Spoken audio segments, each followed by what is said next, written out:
বৈঠক হওয়ার আগেই সোমবার দিন সকালবেলা আরও একটা গুরুত্বপূর্ণ বৈঠক হয়। সেই বৈঠকটা হয় নির্দিষ্টভাবে বলবো যে সেখানকার আমেরিকার চার্জ অ্যাফেয়ার্স যিনি আছেন স্ট্রেসিয়ান জ্যাকবসন, তার সঙ্গে আরও দুজন ছিলেন, আমি নাম বলে দিচ্ছি, যে লেফটেন্যান্ট কর্নেল একজন এবং আরেকজন তাদের যে নির্দিষ্টভাবে তাদের পলিটিক্যাল যে স্ট্র্যাটেজিস্ট ছিলেন, এদেরকে নিয়ে বৈঠকটি করেন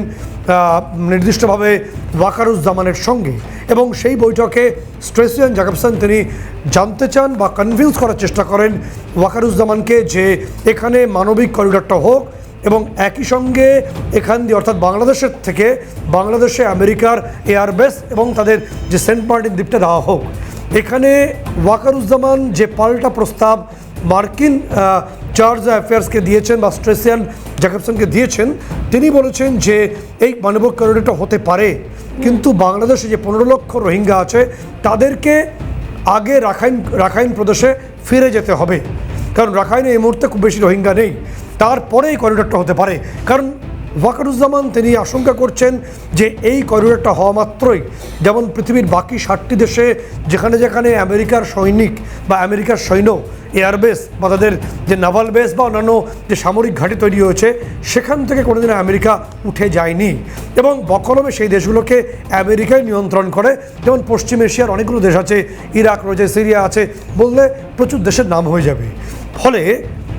ঠিক আফগানিস্তানের ফর্মুলা মেনে যেভাবে তালিবানকে তৈরি করা হয়েছিল, এই বৃহৎ শক্তিধর রাষ্ট্রটি তালিবানকে তৈরি করেছিল, ঠিক সেভাবেই যে ছবি আমরা স্ক্রিনে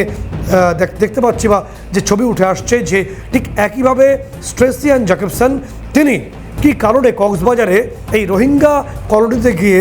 বিপুল পরিমাণ যে মার্কিন খাবার তিনি জোগাড় করছেন, তাদের সরবরাহ করছেন কেন? তাহলে কি এই দক্ষিণ পূর্ব এশিয়াতে আরও একটা ইরাক সিরিয়া বানানোর প্ল্যানিং কি অনেক উপর থেকে চলছে? এবং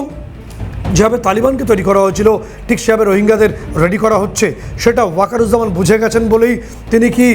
অন্যভাবে তার মতো করে